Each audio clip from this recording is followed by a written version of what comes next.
আমি আজকে ওর মায়ের সঙ্গে দেখা করে আসছি। ওরা সবাই একই কথা বলছে যে ও নাকি আমার ছোটবেলার বউ। হ্যাঁ, বউ ছিল ছোটবেলায়। তাতে কি হয়েছে?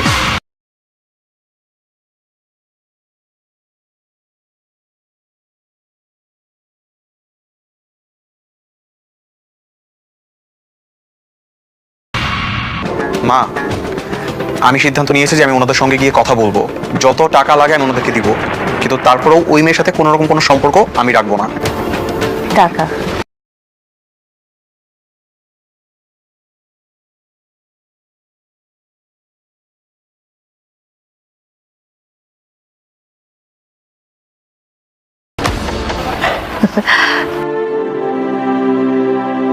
ছবিটা দেখে চেনা চেনা লাগছে, কিন্তু কে এটা? সোভান চৌধুরীর মেয়ে, বিদেশ থেকে লেখাপড়া শেষ করে দেশে ফিরেছে। ওর সঙ্গে তোমার বিয়ে আমি ফাইনাল করছি।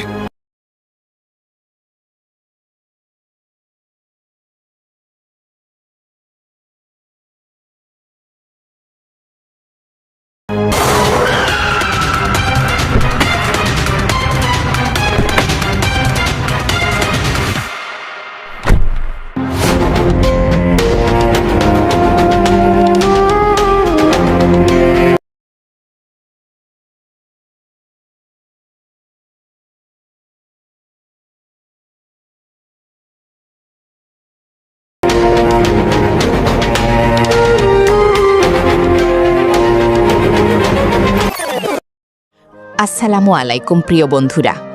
ভিডিওর শুরুতে বলতে চাই, বস্তির জামাই কোটিপতি নাটকটির দ্বিতীয় পর্ব রিলিজ হবে কবে। তার আগে দ্বিতীয় পর্বতে কি কি ঘটতে পারে তা দেখে নিন। ভিডিওর লাস্টে বলবো দ্বিতীয় পর্বে কবে রিলিজ হবে, তো বন্ধুরা শেষ পর্যন্ত দেখুন। যে মেয়েকে সবাই বস্তির মেয়ে বলে অপমান করেছিল, শেষে জানা গেল সেই মেয়ের টাকাতেই কোটিপতি হয়েছিল পুরো পরিবার। আর যে ছেলে তাকে ডিভোর্স দিতে গিয়েছিল, সেই ছেলেই পরে তার পায়ের কাছে ক্ষমা চাইতে বাধ্য হয়। আজকের ভিডিওতে জানবেন বস্তির জামাই কোটিপতি নাটকের পুরো গল্প, লুকানো রহস্য আর পরবর্তী পর্বের ভয়ঙ্কর টুইস্ট। নাটকের শুরুতেই দেখা যায় নিহান, যে এখন বড় একজন ব্যবসায়ী। সে শহরের এক বস্তি এলাকায় নতুন প্রজেক্ট তৈরি করার জন্য পুরো জায়গা খালি করতে আসে। বস্তির মানুষজন নিজেদের শেষ আশ্রয় হারানোর ভয়ে প্রতিবাদ শুরু করে। সেখানেই প্রথমবার নিহানের মুখোমুখি হয় রাইসা। রাইসা খুব সাধারণ একটি মেয়ে হলেও তার কথার সাহস ছিল অন্যরকম। সে নিহানকে বলে, টাকা থাকলেই মানুষের মাথার উপর থেকে ছাদ কেড়ে নেওয়ার অধিকার কেউ পায় না। এই কথায় নিহান কিছুটা অবাক হয়ে যায়। ঘটনার এক পর্যায়ে রাইসার মা নিহানকে দেখে হঠাৎ চমকে ওঠেন। তিনি বুঝতে পারেন এই ছেলেটি সেই ছোট্ট নিহান, যার সাথে ছোটবেলায় রাইসার বিয়ে হয়েছিল। অনেক বছর আগে দুই পরিবারের বন্ধুত্বের কারণে মজার ছলে এই বিয়েটা হয়েছিল, কিন্তু সময়ের সাথে সাথে ভাগ্য বদলে যায়। এক পরিবার হয়ে যায় কোটিপতি, আরেক পরিবার নেমে আসে বস্তিতে। সত্য জানার পর রাইসা সরাসরি নিহানের অফিসে যায়।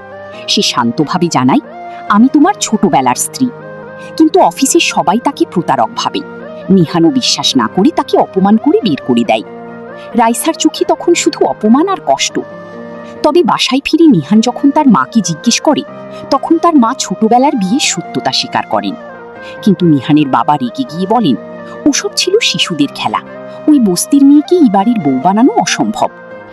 অন্যদিকে রাইসা ও তার মা ভয়ঙ্কর সমস্যায় পড়ে যায়। কিস্তির টাকা না দিতে পারায় কিছু দুষ্কৃতকারী তাদের হুমকি দেয়, এমনকি রাইসাকে বিক্রি করে দেওয়ার কথাও বলে। ঠিক তখনই নিহান সেখানে পৌঁছে যায়। সে নিজের টাকা দিয়ে পুরো সমস্যা মিটিয়ে দেয়। সেদিন প্রথমবার রাইসা অনুভব করে নিহান পুরোপুরি খারাপ মানুষ নয়। এরপর রাইসা নিহানের মায়ের সাথে দেখা করতে তাদের বাড়িতে যায়। নিহানের মা তাকে দেখে আবেগে জড়িয়ে ধরেন, কিন্তু সুখ বেশিক্ষণ স্থায়ী হয়নি। নিহানের বাবা এসে রাইসাকে অপমান করতে শুরু করেন। তিনি বলেন, একটা বস্তির মেয়ের এই বাড়িতে থাকার স্বপ্ন দেখাও অপরাধ। অপমান সহ্য করতে না পেরে রাইসা কান্না নিয়ে সেখান থেকে চলে যায়। রাইসার কষ্ট দেখে নিহানের ভেতরে পরিবর্তন আসতে শুরু করে। সে বুঝতে পারে টাকা দিয়ে সবকিছু কেনা যায় না। পরে সে জানতে পারে রাইসাদের পরিবার একসময় খুব ভালো অবস্থায় ছিল। তারপর থেকেও নিহানের মনে অপরাধবোধ তৈরি হয়। শেষ পর্যন্ত সে সিদ্ধান্ত নেয় বস্তি উচ্ছেদ করবে না।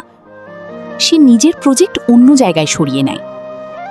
নিহান পরে এক বস্তা টাকা নিয়ে রাইসার কাছে যায়। সে ডিভোর্সের বিনিময়ে টাকা দিতে চায়, কিন্তু রাইসা সেই টাকা ফিরিয়ে দেয়। সে বলে, গরিব হতে পারি, কিন্তু আত্মসম্মান বিক্রি করি না। এই দৃশ্যটাই পুরো নাটকের সবচেয়ে আবেগময় মুহূর্তগুলোর একটি। রাইসা এরপর ছোটবেলার বিয়ের আংটি ফিরিয়ে দিতে নিহানের অফিসে যায়। সে নিহানকে বলে, ধনী হওয়ার আগে মানুষ হওয়া জরুরি। এই কথাগুলো নিহানের হৃদয়ে গভীরভাবে আঘাত করে। এরপর গল্পে আসে ভয়ঙ্কর এক সত্য। নিহানের বাবা চায় দ্রুত ছেলের অন্যত্র বিয়ে দিতে, কারণ তিনি ভয় পাচ্ছিলেন পুরনো সত্য প্রকাশ পেয়ে যাবে। এক পর্যায়ে জানা যায় 16 বছর আগে রাইসার মায়ের 50 লাখ টাকা আত্মসাৎ করেছিল নিহানের বাবা। সেই টাকা দিয়েই তিনি ব্যবসা শুরু করে আজ কোটিপতি হয়েছেন। অর্থাৎ আজ যাদের ফকির বলা হচ্ছে, তাদের টাকাতেই তৈরি হয়েছে নিহানদের রাজপ্রাসাদ। নাটকের শেষ দিকে নিহান নিজেই রাইসার কাছে বিয়ের কার্ড নিয়ে যায়। সে জানায় আগামীকাল ডিভোর্সের কাগজে সই করতে হবে। রাইসা কষ্ট পেলেও শান্তভাবে রাজি হয়ে যায়। আর ঠিক এই রহস্যময় ও আবেগপূর্ণ মুহূর্তেই শেষ হয় নাটকের প্রথম পার্ট। সম্ভবত নিহান তার বাবার আসল সত্য জেনে যাবে। তারপর সে নিজের ভুল বুঝতে পারবে, নতুন বিয়ে ভেঙে দিয়ে রাইসার কাছে ক্ষমা চাইতে পারে। অন্যদিকে নিহানের বাবার সব অপরাধ প্রকাশ পাবে, আর রাইসার পরিবার ফিরে পাবে তাদের হারানো সম্মান ও সম্পদ। হয়তো এরপরই সত্যিকারের বস্তির জামাই কোটিপতি হয়ে উঠবে নিহান। ভিডিওটি যদি ভালো লেগে থাকে তাহলে অবশ্যই লাইক দিবেন। কমেন্ট করে বলুন, আপনার মতে নিহান কি শেষ পর্যন্ত রাইসাকে ডিভোর্স দেবে, নাকি সব সত্য জেনে তাকে নিজের স্ত্রী হিসেবে মেনে নেবে? আর এমন নাটকের ফুল স্টোরি, এক্সপ্লেন ভিডিও আর নতুন নতুন প্রেডিকশন পেতে এখনই চ্যানেলটি সাবস্ক্রাইব করে পাশে থাকা বেল আইকনটি অন করে দিন। ধন্যবাদ।